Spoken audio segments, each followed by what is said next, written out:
ऐसे लोग जो न केवल उनके लिए बल्कि उनके परिवार के लिए भी ऐसे लोग हानिकारक है। वो लोग मेरे को फ़ोन करके धमकियां देते हैं और वो बोलते हैं कि आप भाजपा के पक्ष में नहीं बोलोगे। अरे भाई, तुम्हारे यहाँ पे एक विधायक नहीं है, तुम्हारा कोई वोट बैंक नहीं है, और फिर भी तुम्हारे को इतना अहम है जो तुम भारतीय जनता पार्टी के प्रवक्ता को बोलने से रोक दोगे। जो इनके सुप्रीमो है वो इनके नेताओं को गाली देते हैं, जो आरएलपी के मुखिया है वो आरएलपी के नेताओं को गाली देते हैं, और इनके नेता कार्यकर्ताओं को गाली देते हैं। कैसे संस्कार होंगे ऐसी पार्टी के अंदर? मेरे को गाली देने के देकर तो राजनीति कोई भी नहीं कर सकता। न तो मैं कभी किसी से डरा हूँ, न भविष्य में डरा हूँ, और उनको अंदर इतना ही अहम है तो जब चाहे वो बता दे, मैं तैयार हूँ आर पार की लड़ाई के लिए। राजस्थान में बहराणा धाम में हनुमान बेनीवाल के द्वारा सीएम बजरलाल शर्मा पर टिप्पणी के बाद राजस्थान की राजनीति गर्मा गई है। बीजेपी और आरएलपी जो समर्थक है जुबानी जंग से लेकर मैदानी जंग तक अब आपस में लड़ते हुए नजर आ रहे हैं, चाहे पुतला दहन से लेकर हो, चाहे प्रोटेस्ट से लेकर हो। लेकिन अब फोन पर खुली धमकियां भी दी जा रही है। इस बार जो धमकी दी गई है वो बीजेपी की जो प्रवक्ता है महराज चौधरी को किसी अनोन नंबर से धमकी भरा फोन आया है, उनके साथ गाली गलौज की गई है। जानते हैं क्या है पूरा मामला, किसके द्वारा धमकी दी गई है। सर, कैसे देखते हैं इस पूरी धमकी को? आपको फोन करके धमकी दी गई? देखो, मैं भारतीय जनता पार्टी का प्रदेश प्रवक्ता हूं और पार्टी की गाइडलाइन के अनुसार मेरे को पार्टी के पक्ष में और जो भी रहता है, हमारी जो गाइडलाइन रहती है उसके अनुसार मैं वक्तव्य देता रहता हूं। और अभी बहराणा धाम के अंदर जो हनुमान बेनीवाल जी ने, माननीय मुख्यमंत्री जी व हमारे प्रदेश अध्यक्ष जी के लिए जो बोला था, उसके विरोध में मैंने पार्टी के पक्ष में मेरा बयान दिया था। उसके बाद में कुछ असामाजिक तत्व है और ऐसे लोग जो न केवल उनके लिए बल्कि उनके परिवार के लिए भी ऐसे लोग हानिकारक है।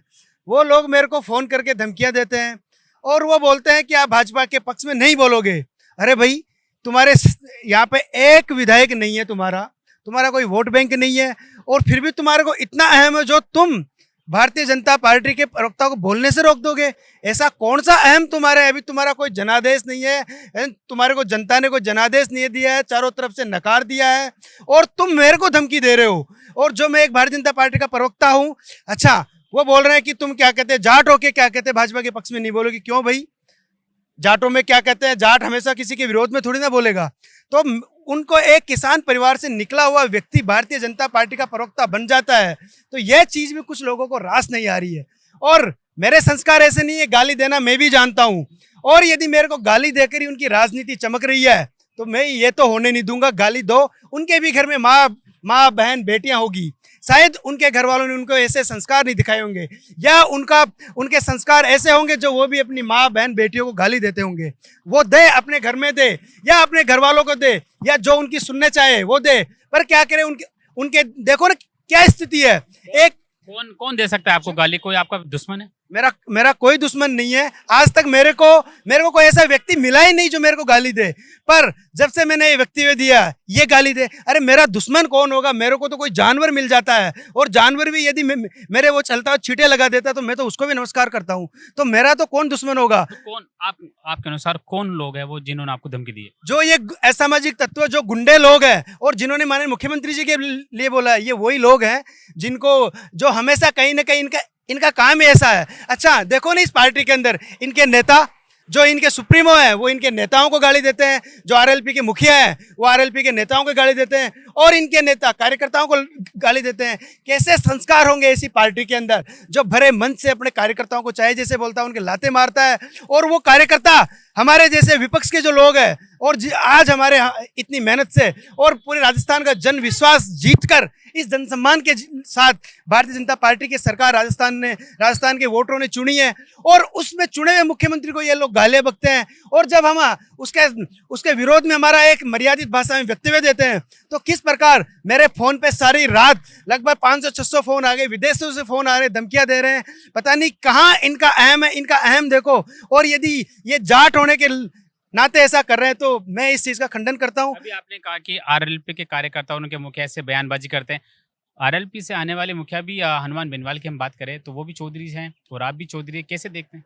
देखो, मैं भी एक जाट परिवार से आता हूं, मैं खुद किसान हूं, मैं खुद खेती करता हूं, पर मैंने कभी ऐसे संस्कार नहीं सीखे, और ऐसे संस्कार किसान परिवार में और जाट परिवार में तो ऐसे संस्कार नहीं हो सकते, पर फिर भी वो ये कर रहे हैं। वो गालियां दे रहे हैं। हो सके उनके ऐसे संस्कार होंगे, उन्होंने ऐसा सीखा होगा कि गाली देने से यदि उनकी राजनीति चमकती है, और यदि गाली देने से यदि उनकी राजनीति चमकती है, तो मैं तो ये राजनीति, मेरे को गाली देने के देकर तो राजनीति कोई भी नहीं कर सकता। न तो मैं कभी किसी से डरा हूं, न भविष्य में डरा हूं।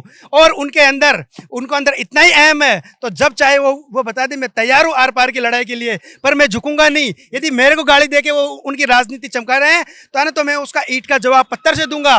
जो भी मुखिया हो, जो भी हो, मैं आज ही खुल के बोल रहा हूं, मैं न कभी उनके सामने झुका था, न उनकी धमकियों से डरूंगा, न उनकी गालियों से डरूंगा। चाहे मैं अकेला रहूंगा तो भी मैं उनके सामने जम के लड़ूंगा। जिसने आपको धमकी दी उसको लेकर क्या आपने अभी मुकदमा दर्ज किया, पुलिस मुख्यालय बात करी? बिल्कुल, मैंने कल कमिश्नर साहब से मिलके जो जयपुर सीपी है उनको पूरे मामले से अवगत कराया है, और फिर मैंने अशोकनगर थाने में उन व्यक्तियों के खिलाफ और जो लोग मेरे को धमकी दे रहे हैं उनके खिलाफ कार्रवाई के लिए वहाँ पे एफआईआर दर्ज करवाई है। और जो भी उसकी कार्रवाई हो, वो पुलिस अपनी कार्रवाई कर रही है। पर ये तो वो नहीं है ना, क्या कहते, अच्छा कार्रवाई करना भी इसका सॉल्यूशन नहीं है। यदि उन लोगों के जिन्होंने जीवन में ही क्या कहते बर्बाद होना सोच लिया, तो उनको पुलिस भी कहाँ रोकेगी। पर मुझे जयपुर पुलिस के ऊपर और राजस्थान पुलिस के ऊपर पूरा विश्वास है कि इन लोगों के खिलाफ कठोर से कठोर कार्रवाई करेगी। और इन लोगों के खिलाफ ही नहीं, कौन व्यक्ति है, कौन सुप्रीमो है, कौन क्या है, जो इन व्यक्तियों को ऐसा पुश कर रहा है कि आप भाजपा नेताओं को गालियां दो। आखिर ये जड़ कहां से है, कौन लोग इनको इसके लिए पुश कर रहा है, उसकी भी जांच होनी चाहिए। मैंने जयपुर पुलिस कमिश्नर से मिलकर ये विशेष रूप से कहा है कि कौन लोग इनको पुश कर रहे हैं, कौन ऐसे समाज कंटक लोग हैं, उनके अंदर ये उनको अड़े कर रहे हैं, उनके अंदर पानी डाल रहे हैं कि आप भाजपा नेताओं को गाली दो। अरे नेता किसी भी पार्टी का हो, हम उनके नेता का सम्मान करते हैं, हम भी हनुमान बेनीवाल जी का सम्मान करते हैं। पर यदि मेरे को गाली देके यदि वो करेंगे तो मैं बिल्कुल भी इसको स्वीकार नहीं करूंगा। मैं ईंट का जवाब पत्थर से दूंगा। मैंने पहले भी इनका जवाब पत्थर से दिया है, और आगे भी यदि वो क्या कहते हैं मेरे को गाली दे सकते हैं, तो सोचो, मैं भी जाट परिवार से आता हूं, मैं भी किसान हूं, मैं भी बेनीवाल हूं। यदि वो मेरे जैसे व्यक्ति को यदि वो गाली दे सकते हैं, तो कल ने वो लोग, क्योंकि जो व्यक्ति कहीं ना कहीं चोरी करता है, जो कहीं ना कहीं गुंडागर्दी करता है, आखिरी में चारों तरफ कर लेता है, फिर वो अपने घर वालों के ही लात मारता है। तो जो लोग इनको पोषित कर रहे हैं, वो भी कान खोल के सुन ले। मैं आपके मंच के माध्यम से बोल रहा हूं कि ये लोग आज तो मेरे को गाली दे रहे हैं, कल जब मैं गाली नहीं सुनूंगा और कोई भी नेता गाली नहीं सुनेगा, तो ये आपके ही लाते मारेंगे।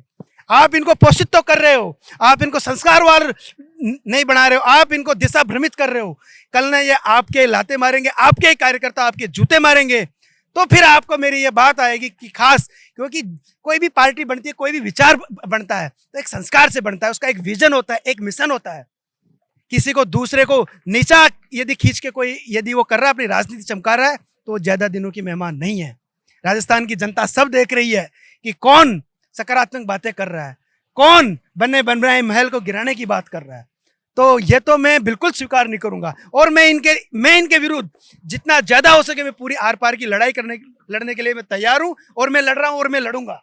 मैं इनके सामने झुकने वाला नहीं हूं। तो ये थे मेरे साथ बीजेपी से प्रवक्ता मेहराज चौधरी, जिन्हें अभी कल इनको रात्रि को एक अनोन नंबर से कॉल आता है, धमकी भरा कॉल आता है, इनको गाली देते हैं और इनका इलाज करने की वो बात कहते हैं। हालांकि इन्होंने एफआईआर, इस पूरे मामले पर एफआईआर दर्ज करा दी। इस अनोन नंबर को लेकर अशोकनगर पुलिस थाना इनके मामले की जांच कर रहा है। अब देखने वाली बात है कि अशोकनगर पुलिस थाना कितने जल्दी ये एक्शन ले पाती है, क्योंकि राजस्थान में देखिए, राजस्थान की राजनीति में यूं ऐसे किसी नेताओं को धमकी भरे कॉल आना, अगर नेताओं को अगर धमकी भरे कॉल आते हैं तो फिर जनता के क्या हाल हो सकते हैं, कानून व्यवस्था कैसी हो सकती है, वो भी आज समझ सकते हैं। कैमरामैन सचिन यादव के साथ में राकेश लवानिया, गोल्डन हिंद, जयपुर।